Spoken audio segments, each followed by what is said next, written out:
Okay.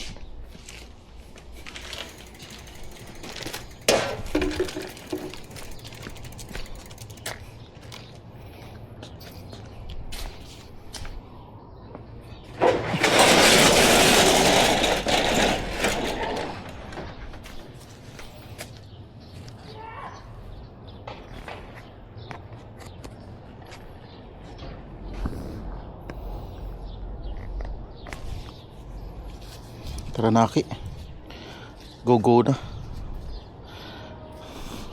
Pisahan na natin yung habang may araw pa. Pag medyo madilim na, diretso na tayo mamaya doon. Pero iikot tayo doon banda.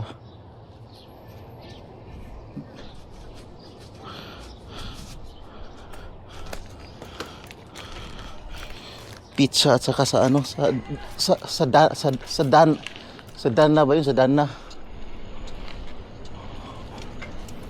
Sa Danna ba yun? Sa Danna.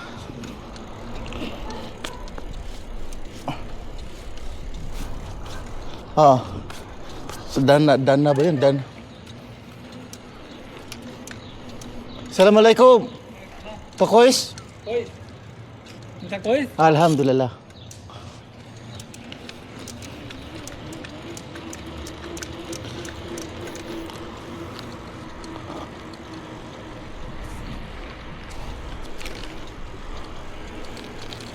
Ha? Ang sabi mo?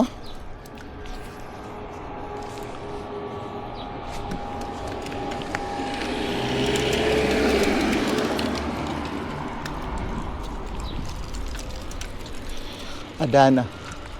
Mamaya yan pag ano, madaanan natin. Ayay.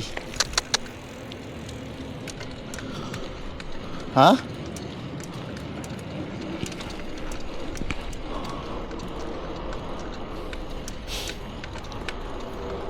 Dana.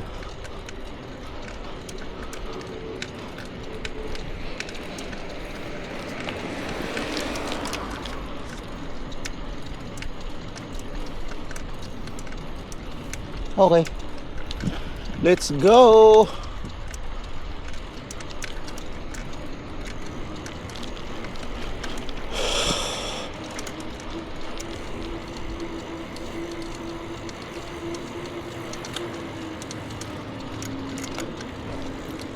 Ha?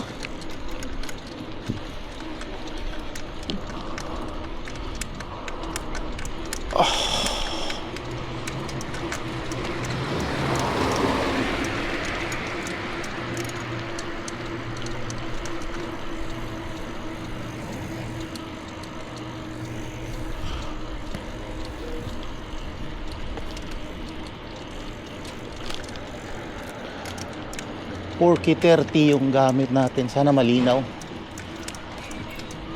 Malinaw yung video.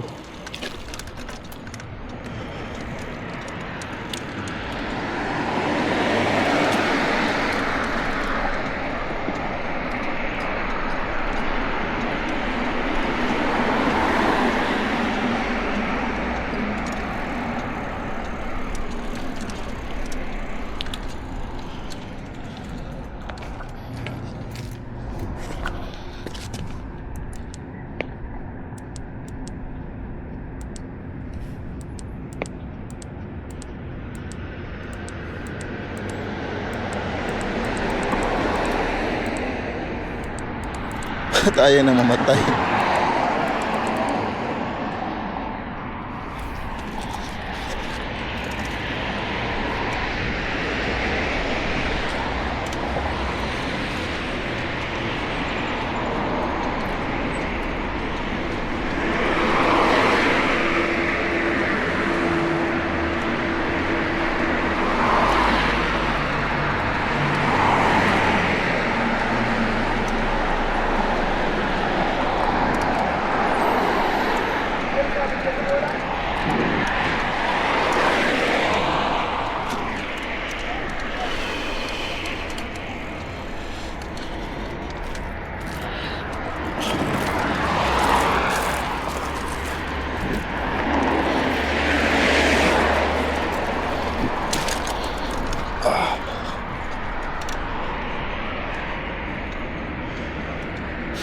Dito tayo dumaan. Para tuloy-tuloy na yung ano.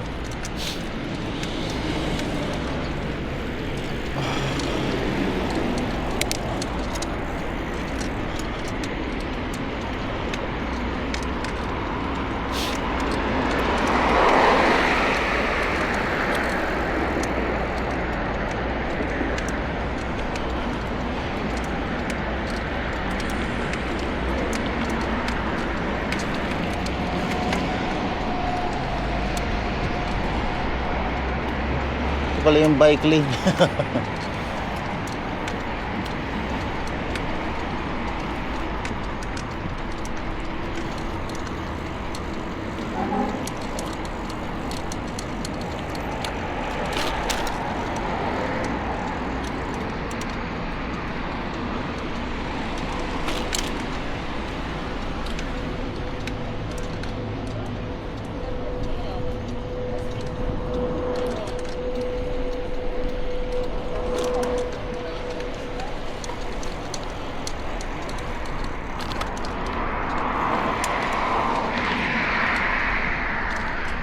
What?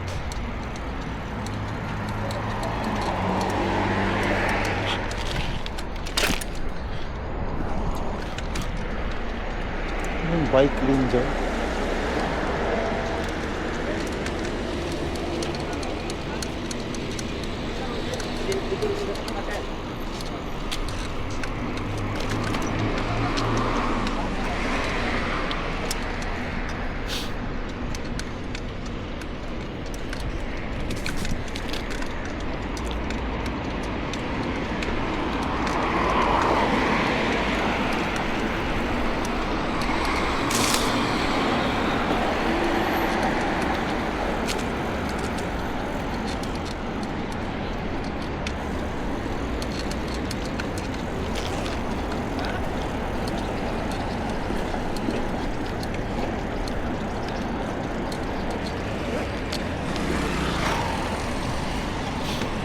Tamimi, nasa likod nito. Sige, doon nga tayo dadaan. Diretso tayo doon.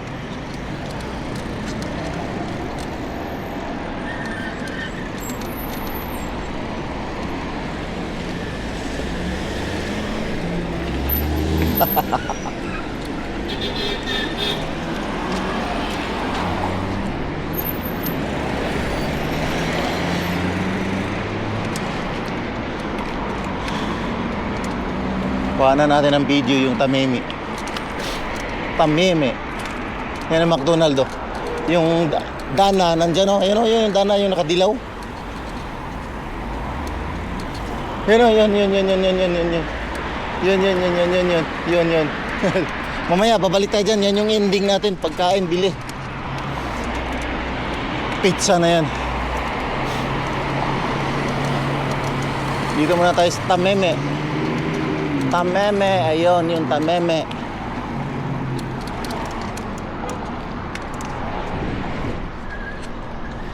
Hindi ka naman po pwede dyan dumaan.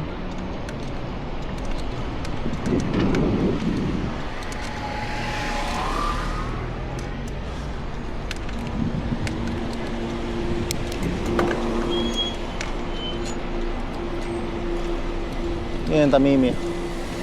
Tameme. Nandito pa rin pala yung mobile.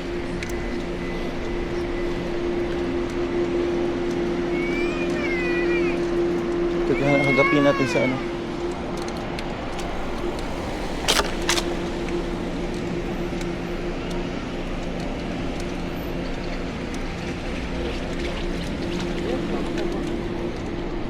Yung Domino's, wag muna dyan.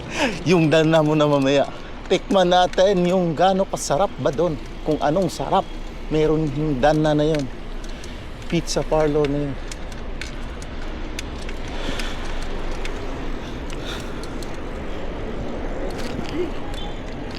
$13 minutes. 6:31. Kudo na dito. May kudo na 16.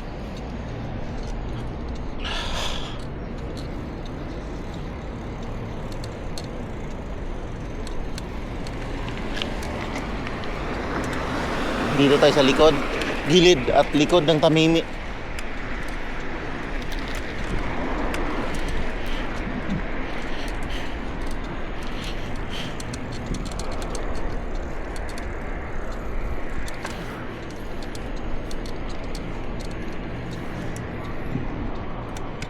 Six.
Okay, sige.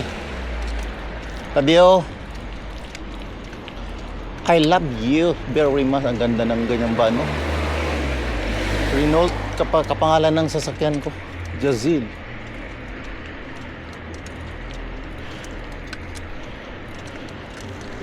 Ito yung sa likod ng Linot. May maliit na park dito. Tapos sa likod nito yung Tamimi, di ba? Ito yung bawat park dito. Lahat ng park pupuntahan natin dito sa Saudi na to. Maliliit, bawat barangay o sitio may sariling park. Yan o. Yan yung park. Ikot tayo. Ikutin natin.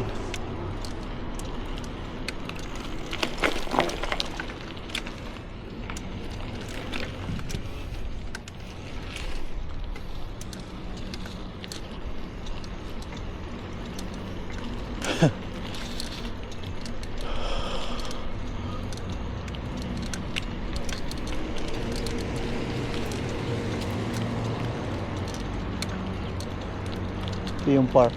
Bawat kumbaga kanto, masabi mo na mayroong park na ganito. Maliliit. Maliliit to para sa dito sa Saudi. Pero sa atin ito ang laki na. Ang laki na ng ganitong park.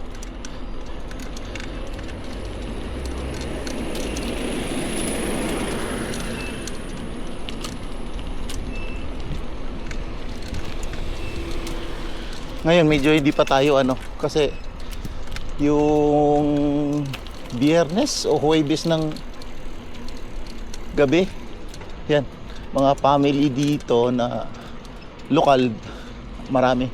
Kaya ngayon pwede pa tayong mag-video. Kaya pwede tayong dumaan dito.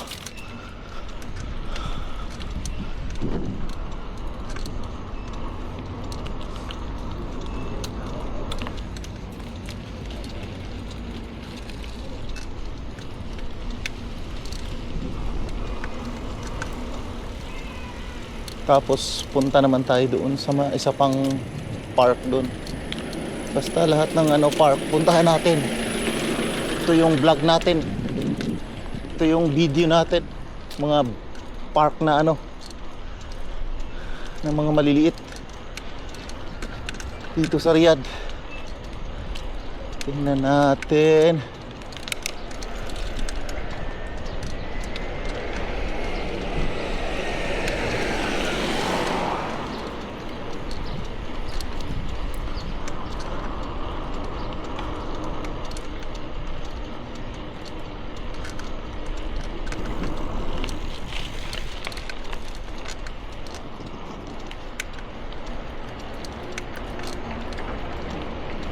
Galing tayo dyan. Dito naman tayo.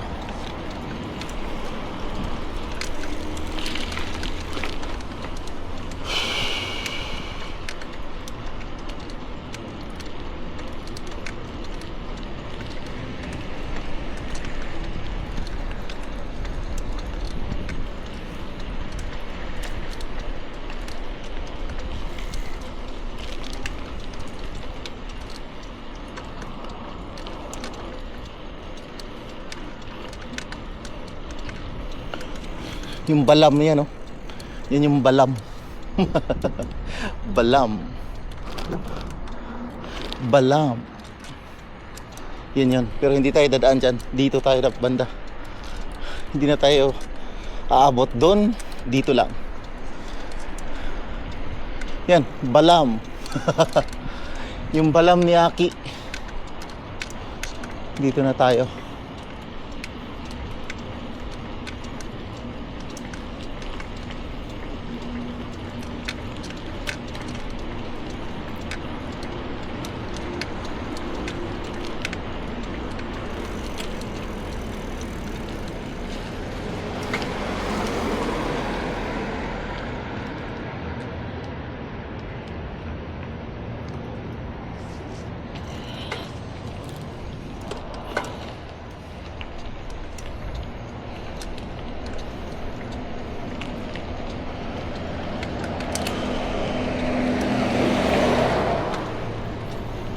Bali 6:20 ata tayo nag-umpisa.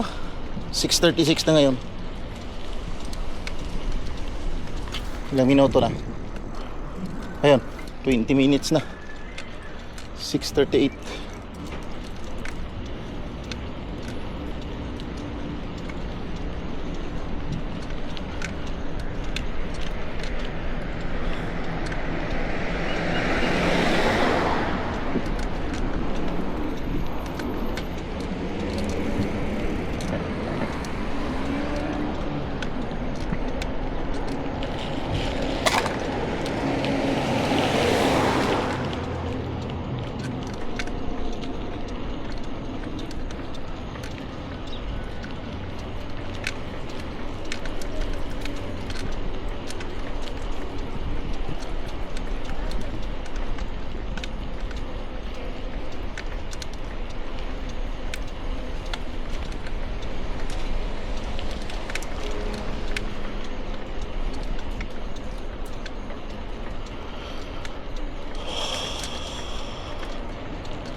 Pag nag-green, dadaan diretso dun.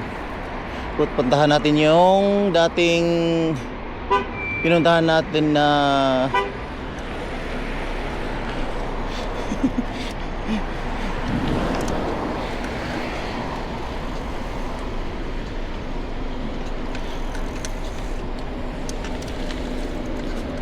pinuntahan nating park dun. Malapit sa Elite dun.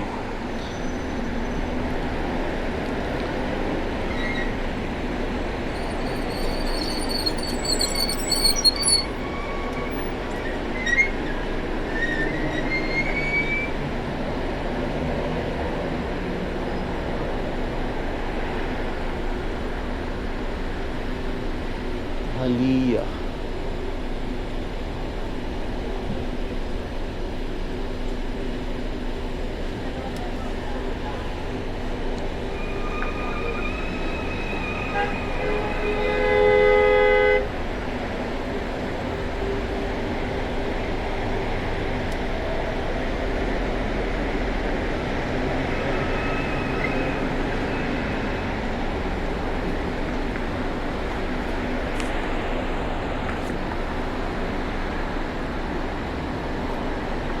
each and every two.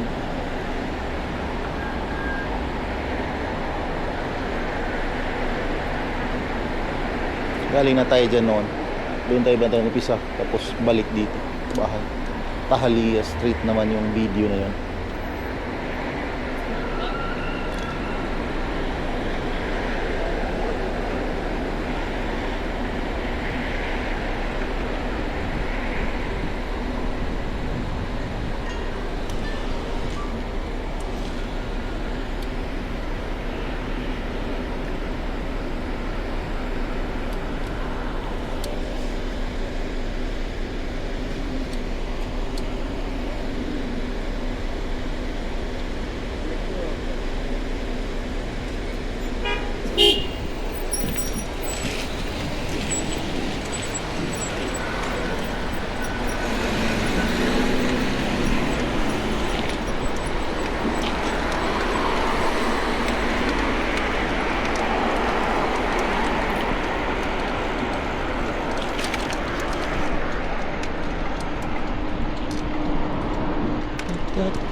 Ito yung papunta sa inyo.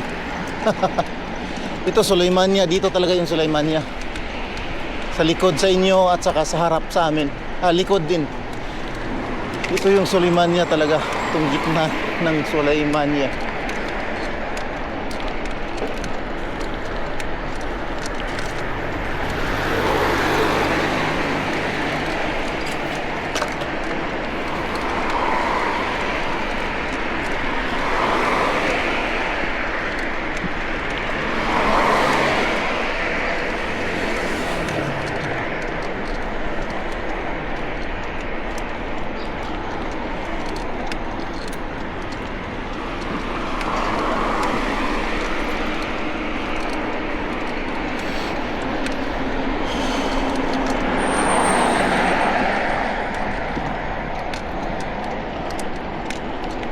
Nagutom na ako.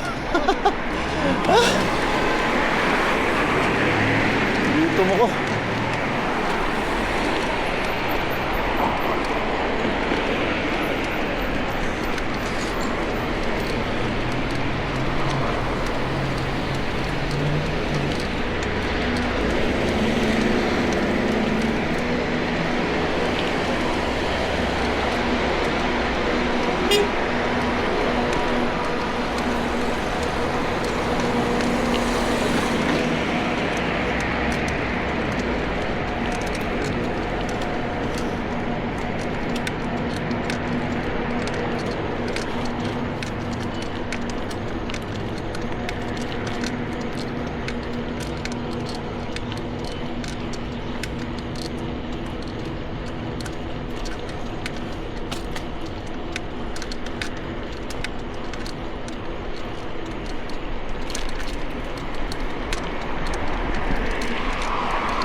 Kala ko mall. Bahay siguro yan. Pinangalanan lang yung bahay niya na ano, Ala Mall. Ala Mall.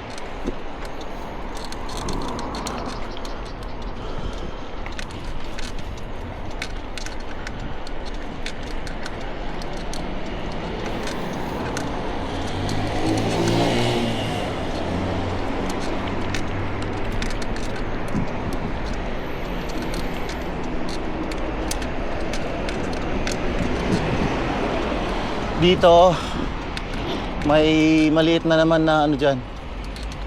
Maliit yan dito. Sa atin ang laki na. Maliit na park.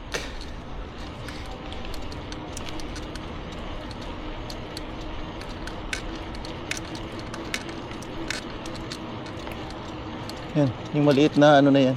Post office na yan, no? SPL. Yan yung sa gobyerno na ano, post office dito. SPL. Tapos may mga parcel na receive at return. Sa ano ata yan, ano bang nakalimutan ko. Yung sinabi ko sa iyo noong nakaraan. Ito ganito, parcel. Ano, magda-drop siya ng parcel dyan. Tapos kukuhanin lang na may-ari kung hindi hatid sa bahay. Ito yun. Ito yung park na to.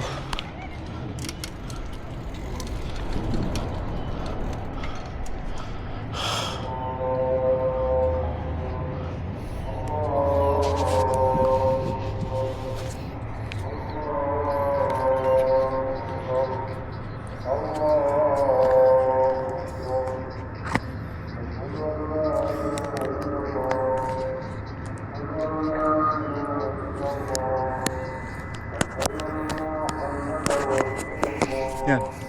Tapos dito, iikot ako dyan ha. Iwan kita. Tapos pag-iikot ako. Iwan ko yung camera dyan na nakadikit. Iikot na ako.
Okay?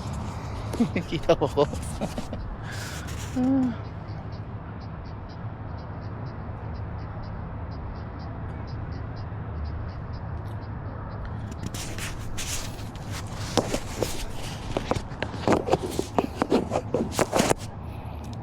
Let's go na. Dito naman tayo. Ikutin natin yung Assalamualaikum. Ikutin natin yung park na to. Maigi ngayon dahil walang family day na ano na nandito. Dahil ano araw ba ngayon? Linggo. Huwebes ng hapon, gabi, meron to marami. Mga lokal na Saudi, pamilya.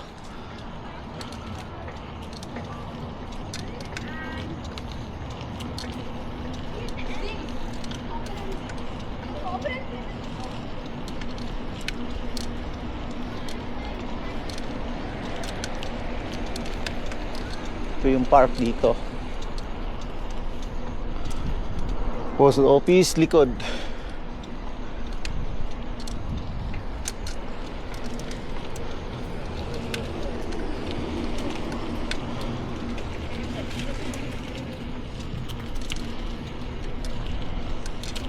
Dito ko nilagay yung kaninang camera. Tapos dito tayo.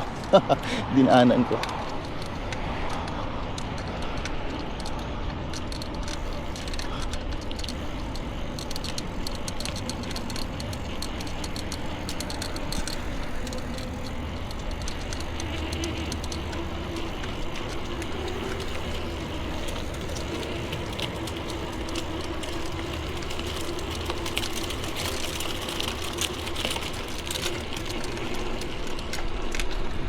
Yan.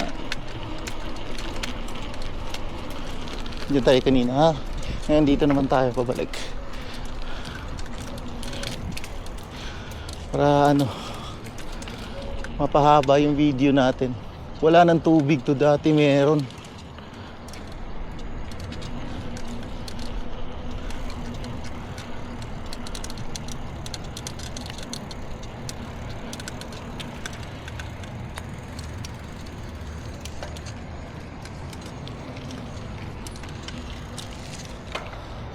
Tara na.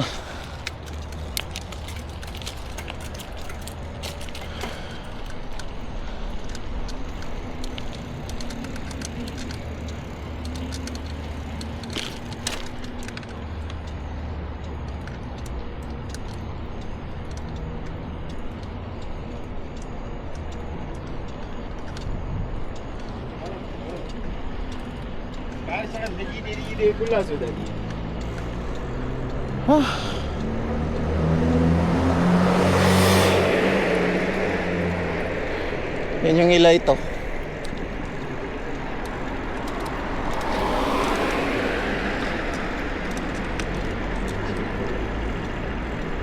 Yung ila ito.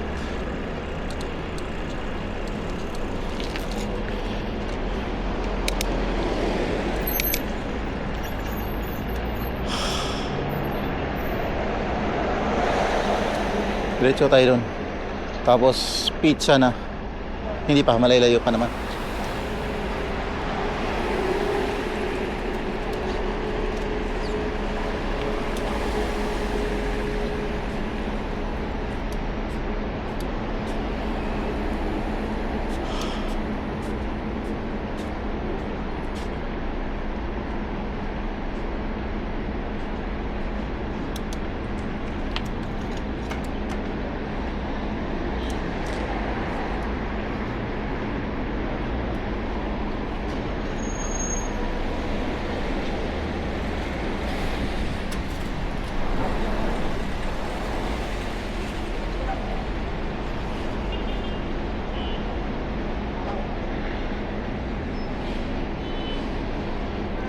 Dito yung restaurant ni Madam mo. Itong ano ba yun? Nakalimutan ko.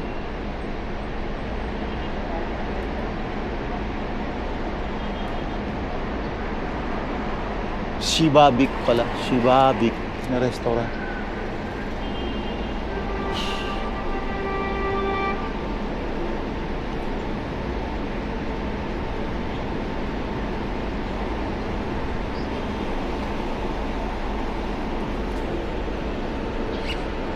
...38 minutes na tayong nagbibisikleta. 6:56 ang oras.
Bahay nila Muklo na dalawang palapag lang dati. Ngayon 1, 2, 3, 4, 5, 6, 7, 8 palapag. Yung kumpanya nila. Nagutom na ako. Yung ilaw.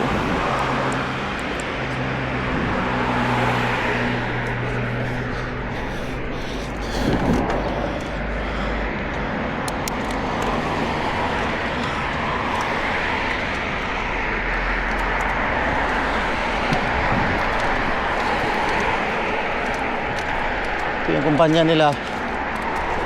Muklo, ni Penguin, at ni ano? Sino ba to? Ni Dogong.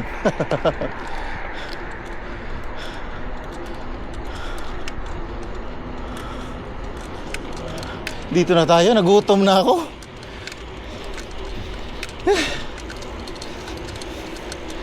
Nagutom na ako.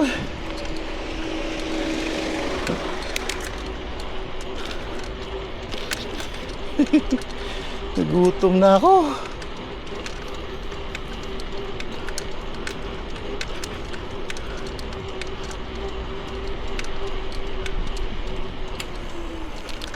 O nga pala, no, parang may ano dito. Balik tayo.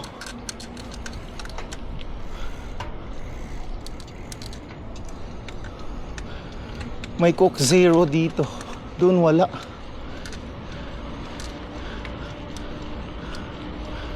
Bili muna tayo tapos iiwan natin sa bahay kasi ang bahay dito lang naman.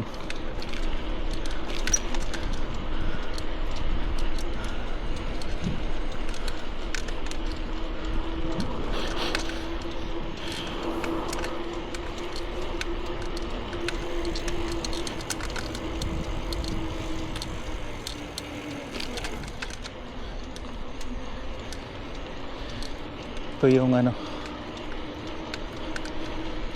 dito tayo bibili. Dun sa dalawang tindahan malapit sa amin, walang Coke Zero. Diet. Tatlong pagpipilian pag uminom ka daw ng soft drinks eh. Mula dun sa may asukal, tapos yung diet na soft drinks, tapos yung Coke Zero or Pepsi Zero.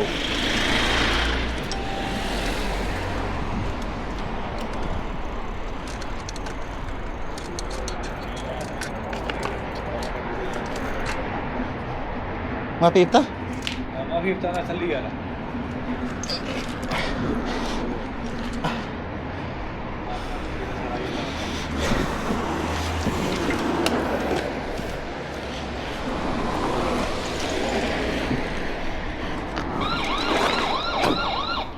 Ito yung ano nila, yung bakala dati ni Muklo, tapos bahay nila to. Diyan yung gate nila. Tapos dalawang andaan na lang yan dati. Ngayon, ang taas na oh. Grabe, tapos yung company nila yun. Ito. Yun. Wala nang katao-tao. Tapos may pangalan dyan. Nakalagay yung kumpanya nila dati. Ngayon tinanggal na din. Malapit lang bakala yan nila dati.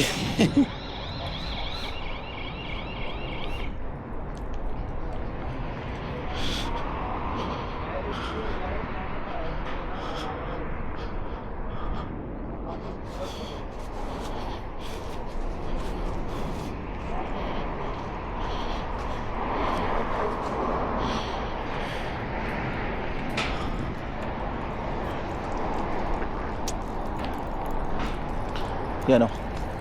Yung may smile. Tapos yung mata nasa baba. Yan yung mga bakala o ano. Ano tawag niya? Sa atin. Sari-sari store. Dito bakala na yan. Yung may mata na dalawa nasa baba ng smile. Yan yung lahat ng bakala o sari-sari store dito. Ganyan yung logo yung nilalagay sa labas. Tapos pangalan ng tindahan, iba-iba na. Ito lang ang hindi na logo.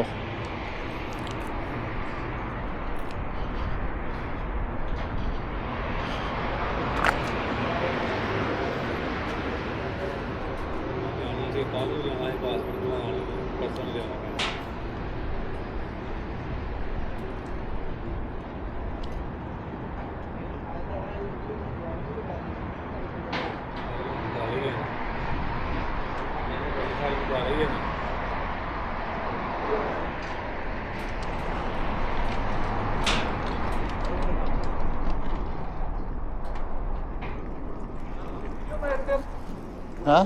Are you video maker? Ha? Are you video maker? Vlogger? Kamun kin, ita. Salli ala ba?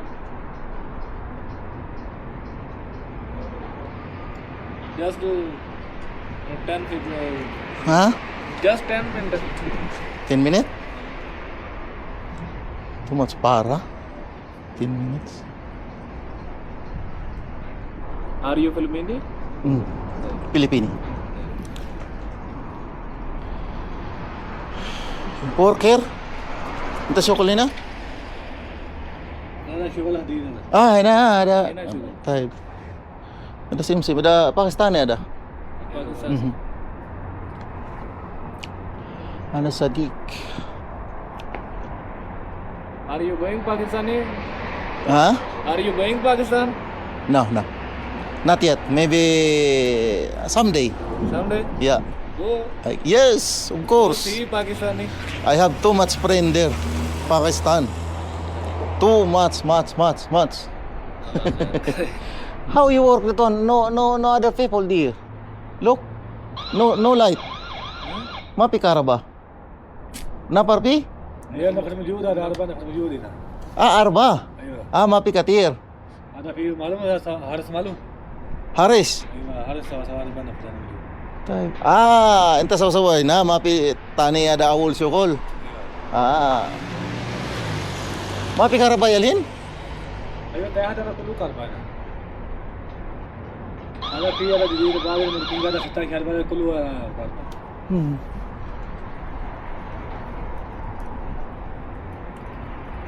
كينغ क्या? Na zero. Tapos diretso na ako sa ano. Nina pa ako naghintay dito ng konti, tapos nagbukas na din.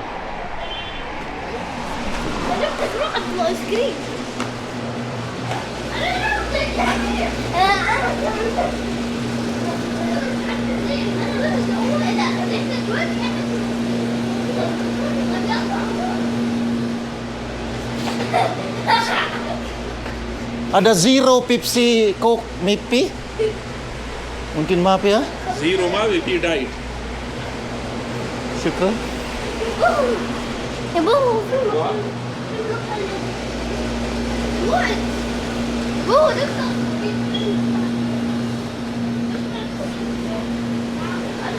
Wala.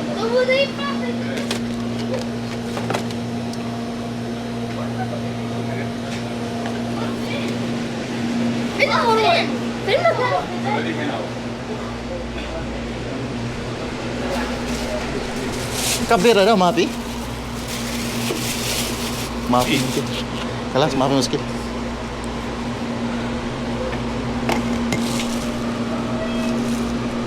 भाई साहब ये super glue सबसे अच्छा दाम है 1100 है Huh? इसका Super glue. सुपर ग्लू है दूसरा कोई है अच्छा वाला Syukran.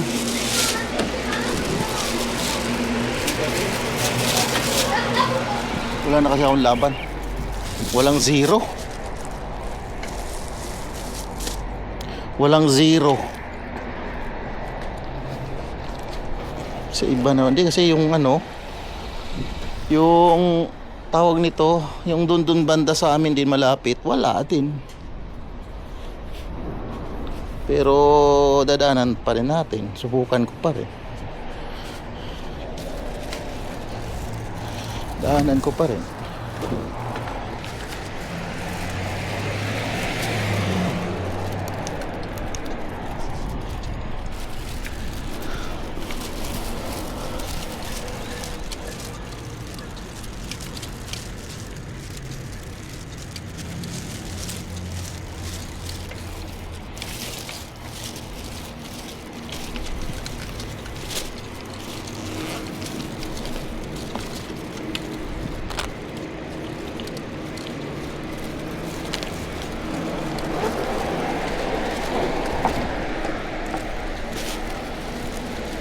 Tapos yung zero muna.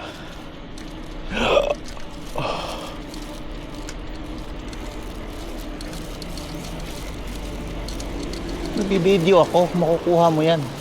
Sa video, ma-upload ko mamaya. Tingnan natin kung masarap naman din.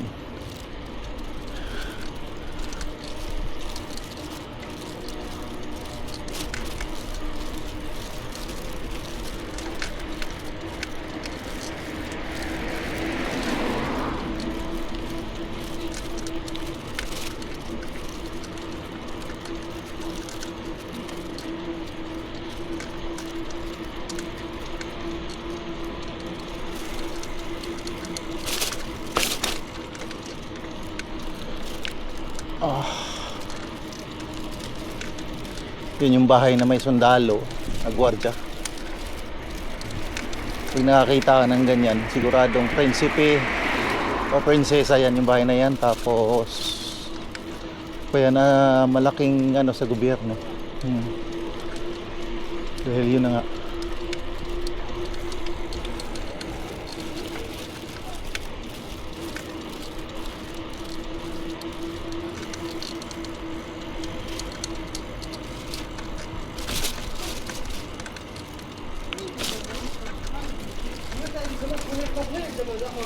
Wala to ba?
Zero mapi ha, Zapar?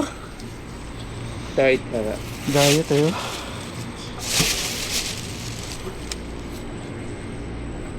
Nanliwan. Yes. Chesa.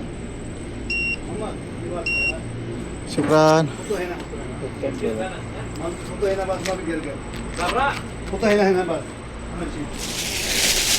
May bakit man han chesa.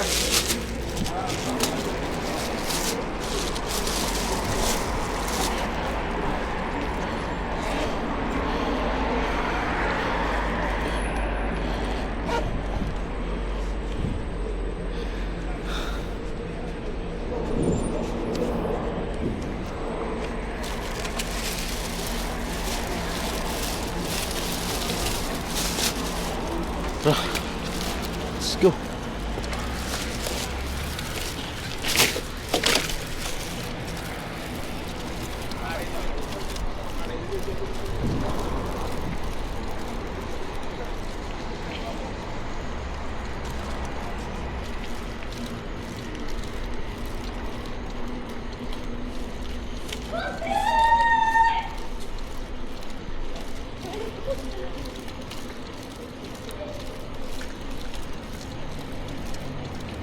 Ilagay muna natin yung ano, yung Binili nating laban at saka Pepsi.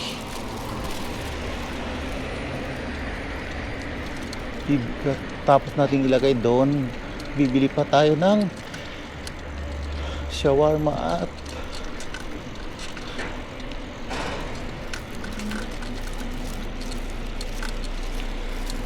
nagugutom na ako. Wala akong magawa dahil bibilhin pa lang. Ilagay muna natin tong ano sa bahay.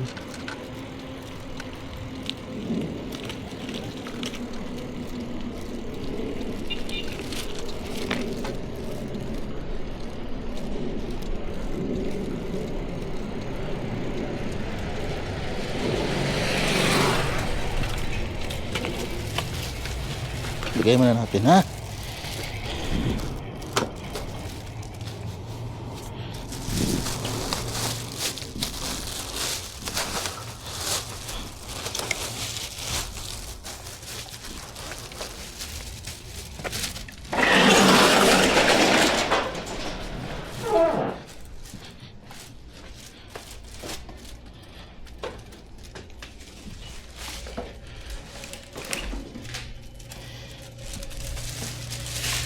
Lagyan muna natin yan.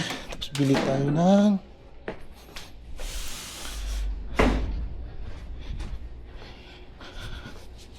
pizza doon.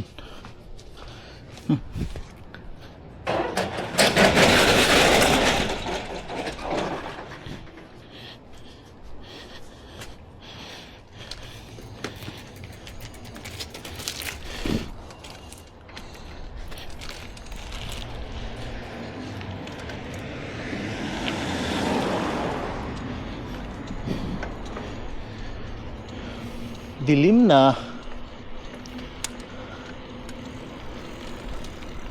Madilim na.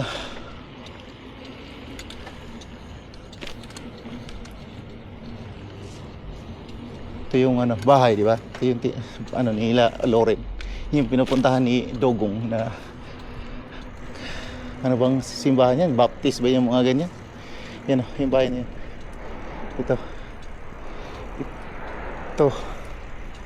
Ito at saka ito. Ano? Yan. Ito yan. Gutom na ako. Ah.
Gutom na ako.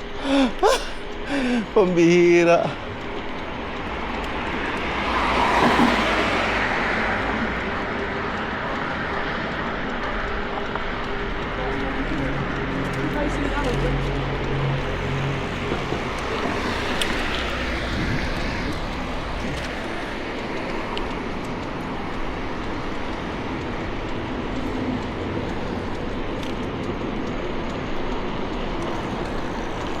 Ito yung puro sun, oh. Puro sun. Yun yung Danau. Diyan na tayo. Dito, Burger Fuel to dito, nagsara.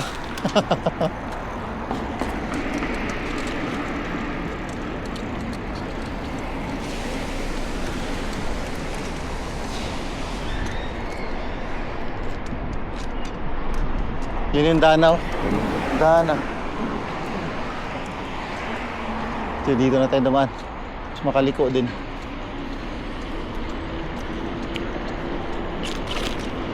U-turn.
Yan lang, may mga tao pa.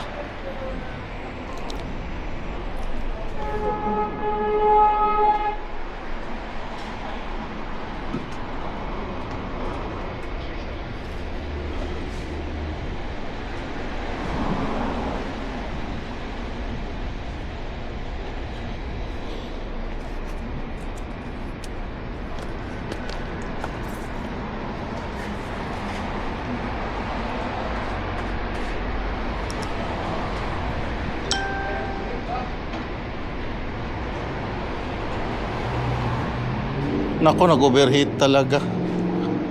Hindi nagtuloy yung ano. Tuloy pala. Okay.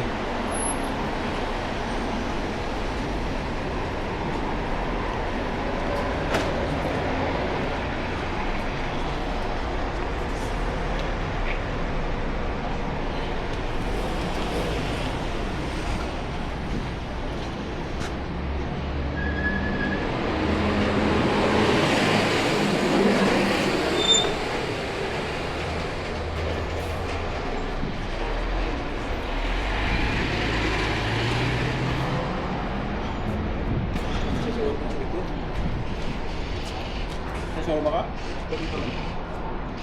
Ha?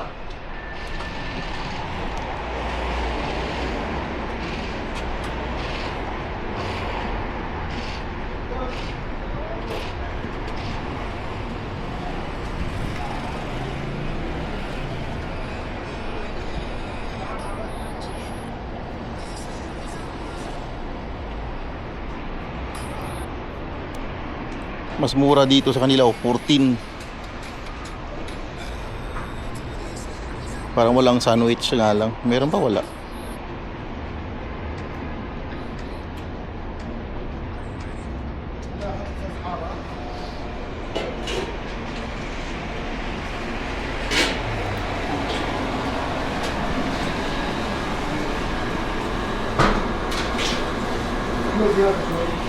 Ano na para tala?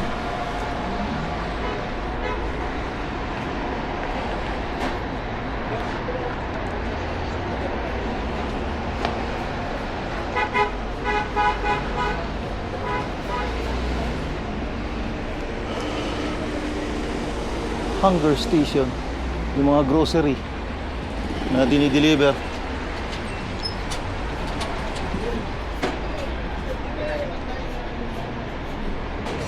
Gutom na. Wala pa. Dahil lang at busy pa.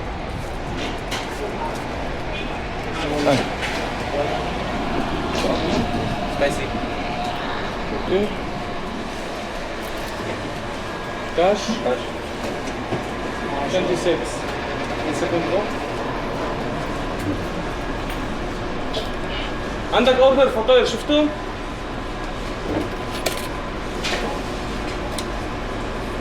خلي فطيرة معك. شاورما واحد. واحد شاورما؟ بعدين بيتزا ده. بعدين شاورما صغير؟ شاورما سمول؟ small mungkin. بعدين ada pizza. اوكي. Ada 9 ada. يس. Ada واحد بس. اوكي. كاش شبكة؟ شبكة 14.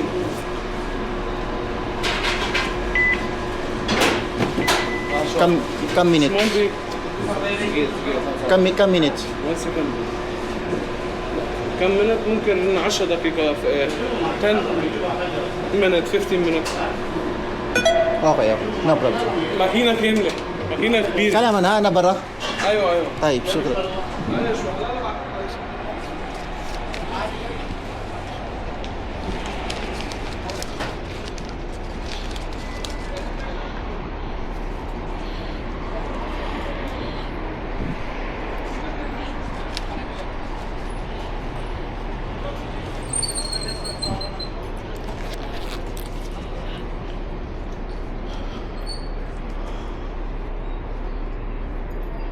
Yung Tamimi oh.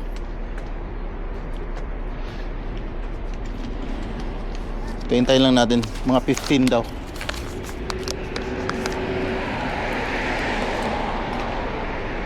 McDonald's, tapos Tamimi. Ito na yung Aldan na.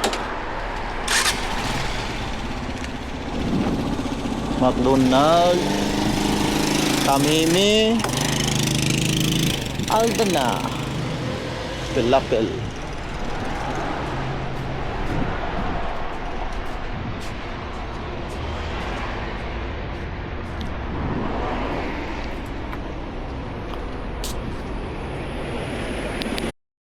Nabili na natin.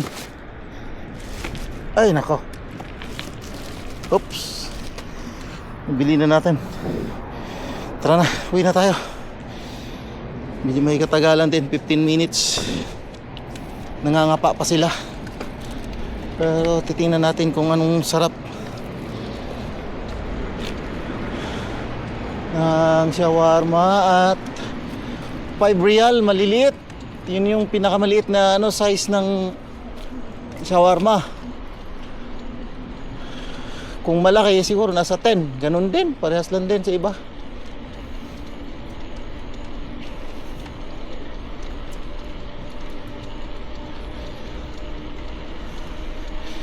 Ngayon uwi naman para doon na makakain na.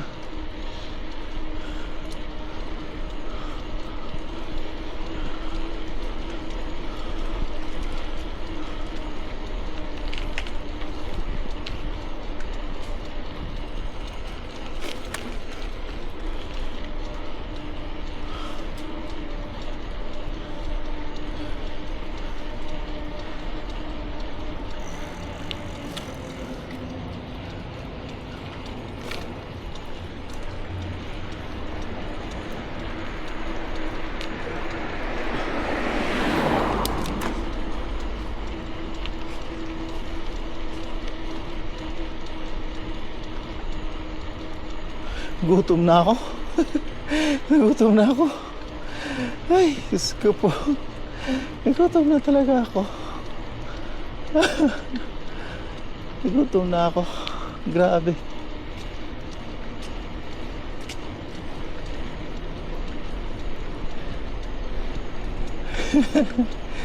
Nagutom na ako.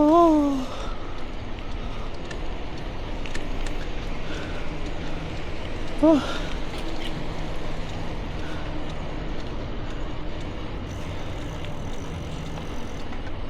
Dito kami ni kabayan nagkwentuhan, no? Yung kabayan. Kaso wala siya dyan ngayon. Ibang lahi.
Nagutom na talaga ako.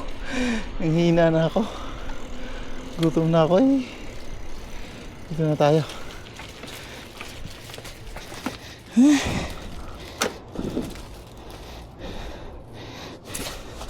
Nagutom na ako.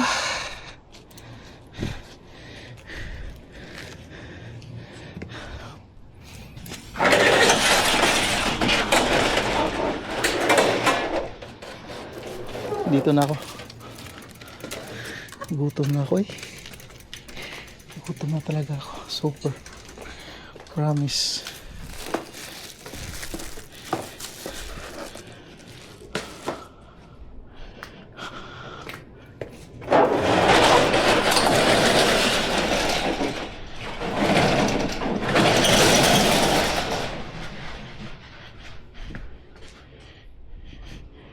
Ano ba yan? Dito muna.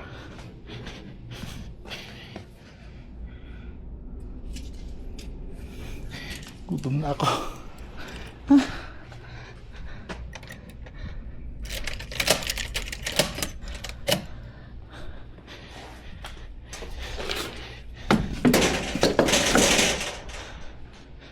Kaya ako nilagay yan kasi patungan ko yan pag nilagay yung router.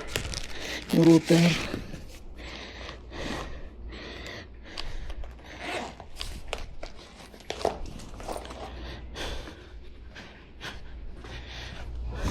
Patungan ko yan. Tapos para ilagay itong router sa itaas.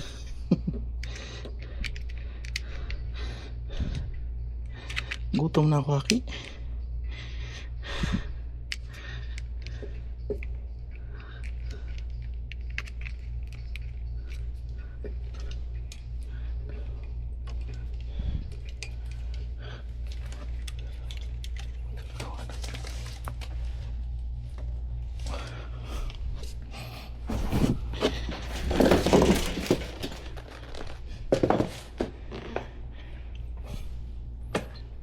Yung pizza.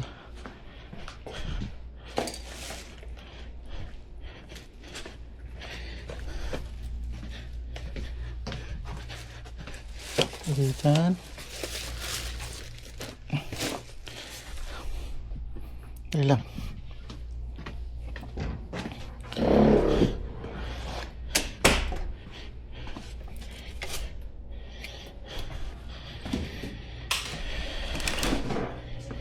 Yung Pepsi.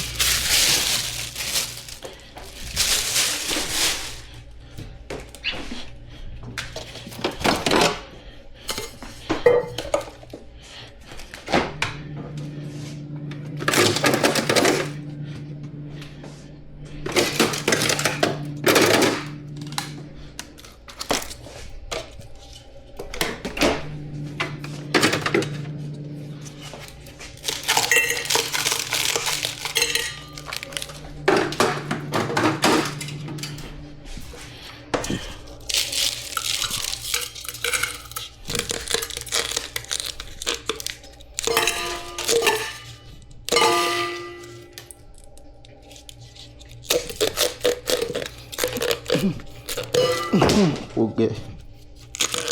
Kawala pa.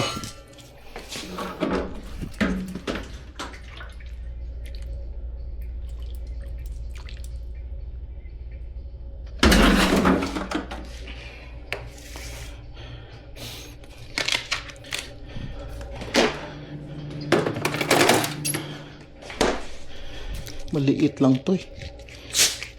Walang malalaki. Walang zero, walang diet.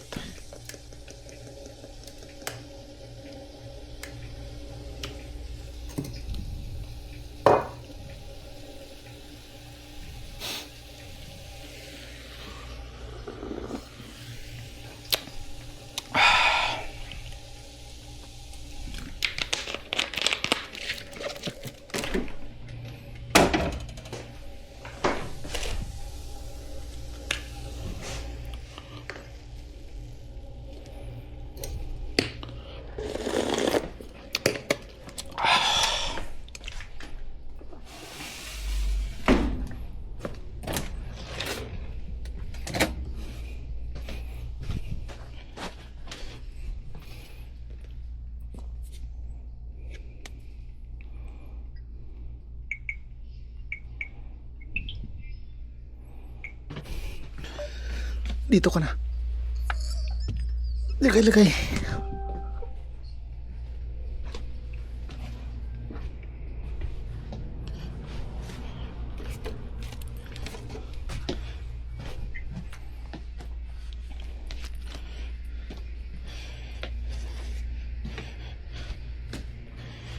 Ilagay mo natin sa loob yung ano, yung bike, yung sa parkingan natin.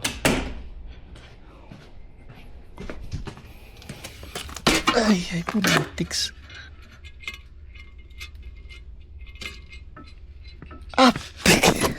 Pakno.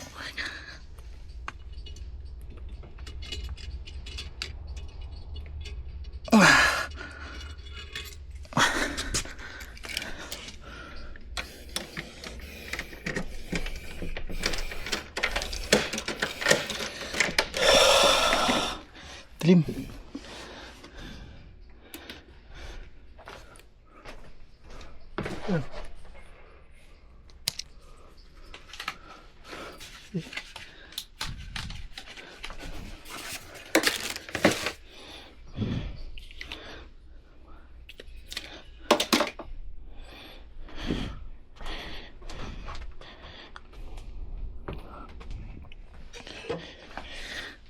Lang.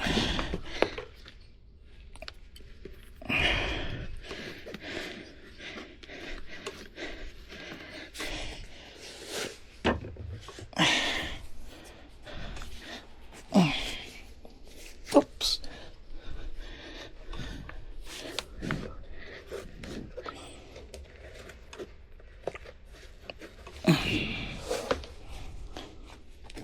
Oh. Let's go.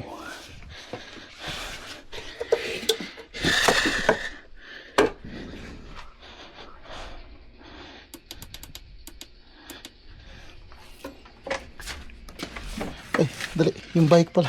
Ilalagay natin sa loob. Ano ba? Pihira.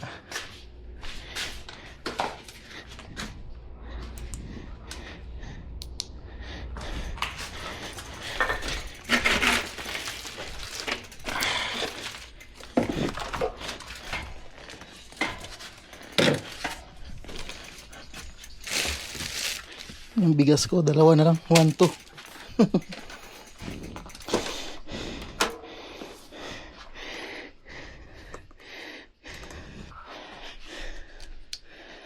Dalawa na lang. Okay. Tara, kain tayo.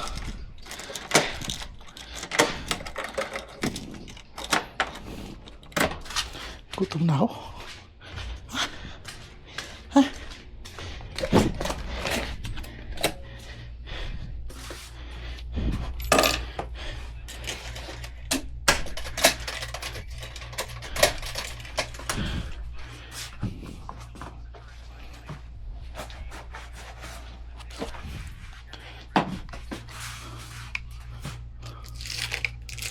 Charging ko to, mga cable.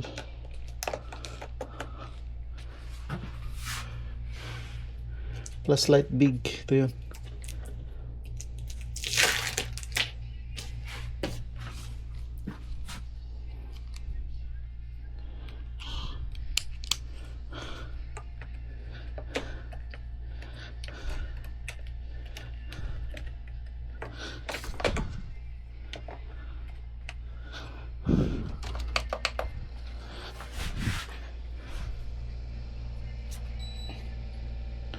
Yes.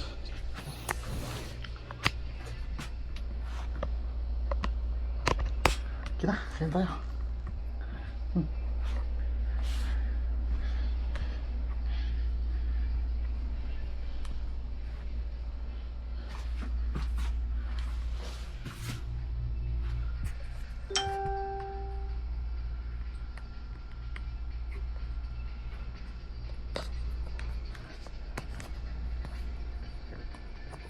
Ay, shit!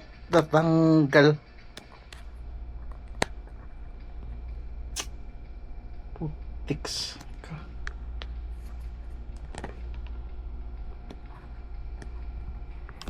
Tapos natanggal.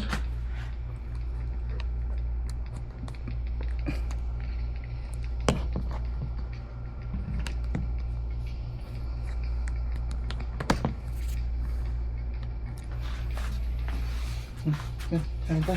Yan. Ano tayo? Gutom na ako. Doon ka, naka-video. Kainin natin. Kung gaano ba kasarap to. Ito muna. Ang liit to.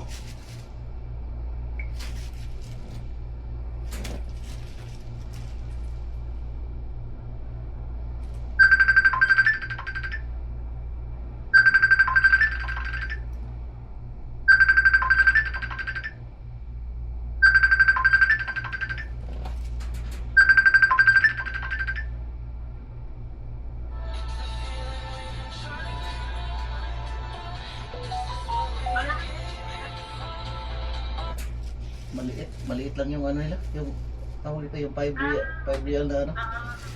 Susunod, pag masarap to, yung malaki na ano natin. Tapos yung pizza, ano, ito muna. Titikman ko muna, bibidyoan ko na lang, tingin ka na sa video. Kaya gutom na ako, wala na akong time dyan. Ay, nako. Hindi ka muna nagubad ng damit mo, pawis yan. Hindi naman. Ano, sarap? Wala. Ano ba?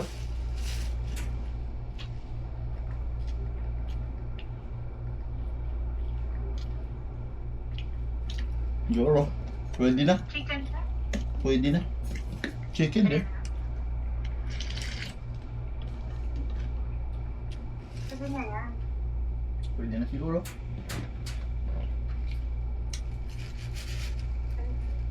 Five years na lang. We're ready. Good. Let's move. Yung tip na mukha na akong flavor. Kaya mo ano yan? Order na ako.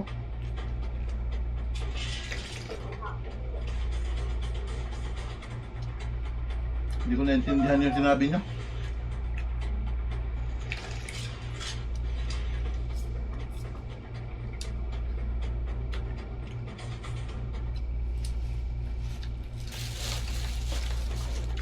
Tikman natin yung pizza.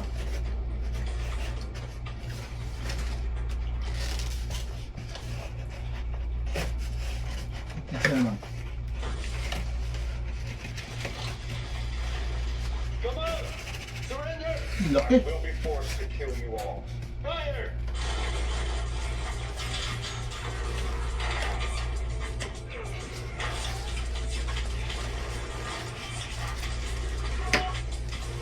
Yung pizza. Yan mo. A lone thug steps from the shadows and brutally murders her for her purse. As she lies dying, witnesses in nearby cars look away, too terrified to intervene. No one helps. The child is left alone in the cold. Following this tragedy, a news broadcast flickers across the city. Europe is under siege. Crime rates have skyrocketed, and citizens are afraid to step outside after dark. Her mother was murdered in broad daylight in front of her child, and many women avoid Stop venturing yung out pizza. after dark Okay, ma'am. together. Sanders watches the screen, his face hardening as he records a global video. You fear the night because you believe you are helpless. If the law will not deliver justice, I will become the judgment you dread. Watch me, for I am the consequence you thought would never come. You are all nothing but playthings. The universe demands balance. If you do nothing, I have to do something. Everything that I do this for you.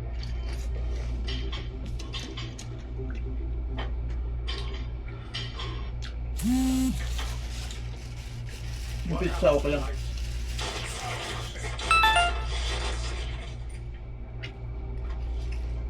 Social media ignites, calling him a hero. He's a real hero. Have you heard of this vigilante crime fighter guy? I left this guy. We need someone like him in Germany. By the following morning, Detective Henry holds a press conference. He stares into the camera. This man is not a hero. He is a criminal playing God. We do not need anarchy. We need order. I am coming for him, and he will face a real courtroom. Transitioning to the city streets, Sanders boards a bus where 3 youths harass the driver. You did not pay your tickets. It's $150 per person. We've resolved your issues. Go drive the bus.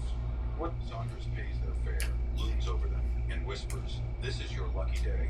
Every time you skip your fare, you're taxing the honest people who do. You're lucky I'm the one who caught you today, because next time, there won't be a bus ride, there will be a funeral.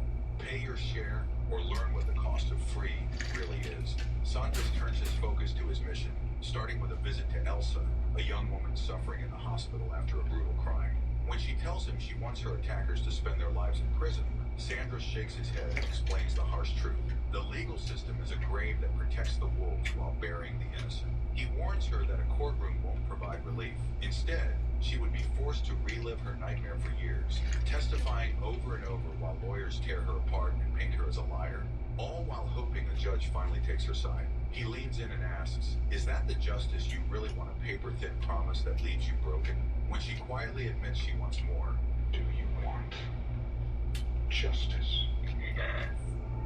he leaves to visit the father of a 14-year-old girl who was also destroyed by the system. Seeing the man's despair, Sanders tells him firmly, "Justice isn't a trial or a game of words. Justice is a consequence. When a man takes everything from you, he forfeits his right to be part of this world."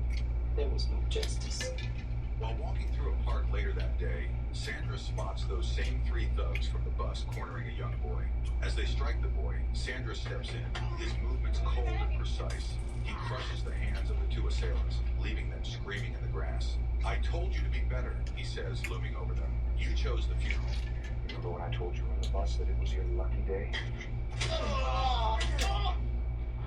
Saunders tracks the gang leader, Yusuf, to his home and sneaks inside like a ghost, catching the entire group completely by surprise. He holds Yusuf and his family at gunpoint in the living room, but instead of showing any shame for what Yusuf did to the young girl, the family starts defending him.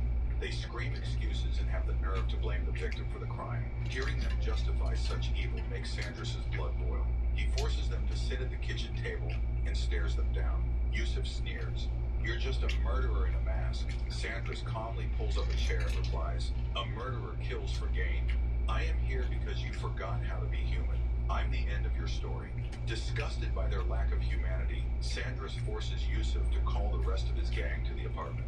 One by one, the attackers walk through the door, having no idea they are stepping into a trap. Once the whole crew is inside, Sanders locks the door. Without a moment of hesitation, he carries out his sentence to take the youngsters, smuggles death in every single one of his men. The following day, he watches the news, finally feeling a hollow sense of peace as the report confirms the entire gang has been wiped out. The hunt for the vigilante gets even more intense when Sanders visits a local nightclub. While there, he notices 2 men secretly slipping a dangerous drug into their dates' drinks. Keeping his cool, Sanders quietly slides over and swaps their glasses, replacing the spiked drinks with the men's own clean ones. A few moments later, the men drink their own cocktails and pass out right at the bar. While this happens, Detective Henry, who has been watching from across the room, sees his chance. He walks over and picks up the glass Sanders left behind, finally giving the police the DNA evidence they need to identify him. With this proof in hand, Henry tracks Sanders down and raids his house with a SWAT team.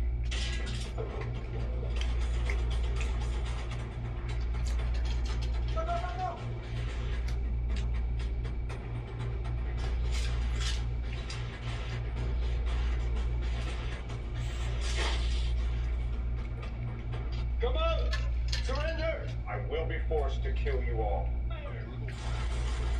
But Sanders manages to take down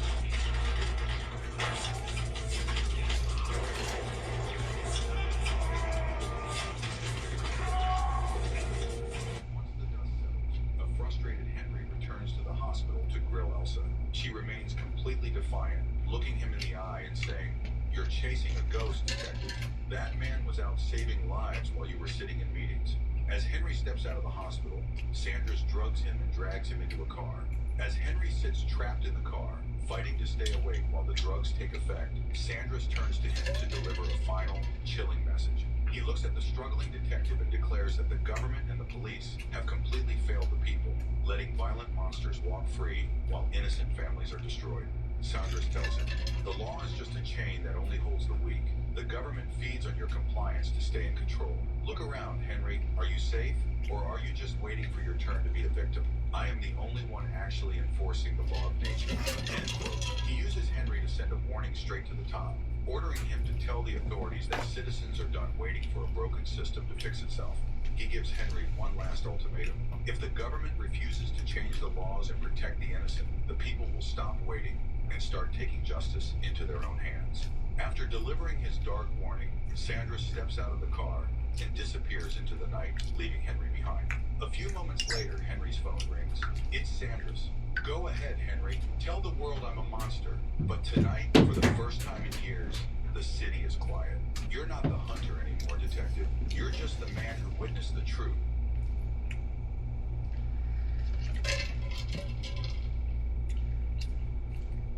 Nang unti-unti akong mamatay sa lamig sa gitna ng niebe noong bisperas ng bagong taon, doon ko lang nalaman ng totoo. Peke ang pagkamatay ni na mama at papa, mga artista lang ang mga naniningil ng utang, at ninakaw ni Tito ang bahay namin.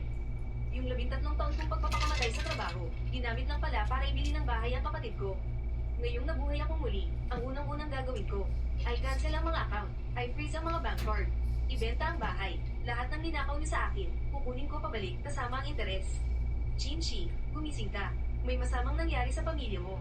May umuga sa akin para magising ako, at isang boses ang natataranta sa mismong tainga ko. Pupungas pandas kong iminulat ang mga mata ko, at tiningnan ng lalaking gumigising sa akin. Si Tito pala, paano mo pa nagagawang matulog? Na-aksidente sina Papa, Mama, pati ang kapatid mo. Patay na sila. Nang makita ni Tito na mukhang antok na antok pa rin ako, nainis siya. Pagkarinig ko naman sa sinabi niya, nagulat ako.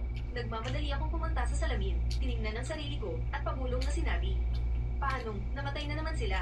Tama, bumalik ako sa nakaraan, at 18 taong gulang pa lang ako ngayon. Sa mismong araw na ito sa nakaraan kong buhay, naiwan sa akin ng mga magulang ko ang milyon-milyong utang nila. Bago nila pekay ng pagkamatay nila kasama ng kapatid ko para matakasin ito. At akong 18 taong gulang pa lang, nakulong sa loob ng bahay dahil pinalibutan ako ng mga naniningil na utang. Balak ko sanang tumawag ng pulis doon, pero naunahan ako ng mga naniningil. Pagdating ng pulis, inalam niya ang sitwasyon. Tapos sinabihan niya ako na, utang ng magulang, bayarin ng anak. Ganon daw talaga ang batas ng buhay. Pagkatapos, pinagsabihan lang niya ang mga naniningil na idaan sa legal ng paniningil, huwag mambulabog ng kapitbahay, at huwag papatay, tapos umalis na siya. Wala na akong nagawa kundi ibenta ang bahay namin para may maibayad ako. Nang talaga rin ako ng mga taong yun sa ahensya ng bahay na gusto nila, isang tingin lang ng ahente sa titulo ng bahay namin, sinabi agad niyang peke yun. Ang sabi pa niya, nakapangalan na raw kay Tito ang bahay namin. Bisperas ng bagong taon noon, lumuhod ako sa tapat ng pinto ni na Tito, nagmamakaawang ibalik niya sa akin ang bahay. Pero biglang lumabas si Tita at sinampal ako ng napakalakas. Utang ng magulang mo, bayaran mo. Wala kaming obligasyon na saluhin ang mga utang niyo. Pagkasabi noon, padubog niyang isinara ang pinto. Rinig na rinig ko ang tawanan at kasiyahan sa loob nila at yung ingay ng comedy show sa TV. Sa labas, napakalakas ng ulan ng niebe. Nilabanan ko ang lamig at umuwi sa bahay na hindi na pala sa akin. Pagsapit ng ikalawang araw ng bagong taon, pinwersa ako ng mga naniningil na sumabog sa barko. Doon nagsimula ang impyerno ko bilang mangingisda sa malawak na dagat para lang magbayad ng utang. Kapag pumapalaot kami, inaabot iyon ng 6 na buwan hanggang 1 taon. Hindi ko nga alam kung magkano ba talaga ang kinikita ko, kasi lahat ng iyon, dumidiretso mula sa kapitan ng barko papunta sa mga pinagkakautangan ko. Dahil bata pa ako at walang pera, naging paborito akong bulihin ng ibang mga tripulante. Pero dahil lang nasa isip ko lang noon ay bayaran ng utang ni Papa, nagpakamatay ako sa trabaho sa barkong yun. Katagalan, naging manhid na ako. Parang robot na lang na tagahuli ng isda. 17 oras akong nagtatrabaho araw-araw, at 6 na oras lang ang tulog.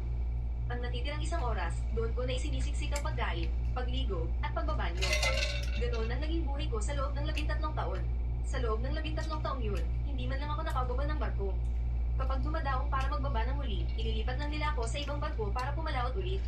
Nang magta-30 taong gulang na ako, gabi bago magbagong taon, dumaong ang barko. Bigla kong namiss ang pamilya ko. Kaya nang hindi nakatingin ng kapitan, patago akong bumaba at tumakas mula sa daungan, naglakad ako pauwi. Dahil sa haba ng panahon ko sa dagat at kakulangan sa nutrisyon, nagkaproblema lahat ng kasukatan ko. Yung buto ko sa leeg at likod, sira-sira na rin. Kaya nang talagkarin ko ang pagod at may sakit kong katawan pabalik sa bahay na 13 taon kong hindi nakita. Isang malaking sampal ang bumungad sa akin. Yung mga patay ko ng magulang at kapatid, buhay na buhay. Kasama pa nila ang mga kamag-anak namin, nagtatawanan at nagdiriwang. Kahit na iba na ang komedyanteng nasa TV ngayon. Gulat na gulat silang lahat nang makita ko. Bakit nandito ka? Dapat nangingisda ka. Anong ginagawa mo rito? Inis na inis si Papa nang makita ko. Huwag kang papasok dito. Ang lanza-lanza ng amoy mo. Inakta ni Mama ang ilong niya at nakakulot noong sumigaw. Kuya, maligo ka nga muna at magpalit ng damit bago ka humarap sa amin. Sabi naman ng kapatid ko habang kumakain ng masarap na karne. Ramdam na ramdam ko ang pang-iinsulto sa boses niya. Tapos, tumayo si Tito at lumapit sa akin. Walang sabi-sabi, itinulak niya ako palabas at pabagsak na isinara ang pinto. Natulala ako roon ng napakatagal. Kinapkap ko ang mga bulsa ko, minsan kasi wala akong pera. 50 kilometro ang layo ng bahay mula sa daungan at nilakad ko lang iyon. Butas na nga ang sweles ng sapatos ko eh. Tinignan ko ang buhos ng niebe bago ako tahimik na umupo sa ilalim ng bintana nila. Ang tatawa nila sa loob, nagiinuman at nagkukwentuhan na parang wala na akong kwenta sa kanila. Chin Xiaolian, paano mo ba naisip yun noon, ha? Yung pekay ng pagkamatay mo, palabisan may milyon-milyon na utang, tapos kumuha ng mga kaibigang aarte bilang maniningil.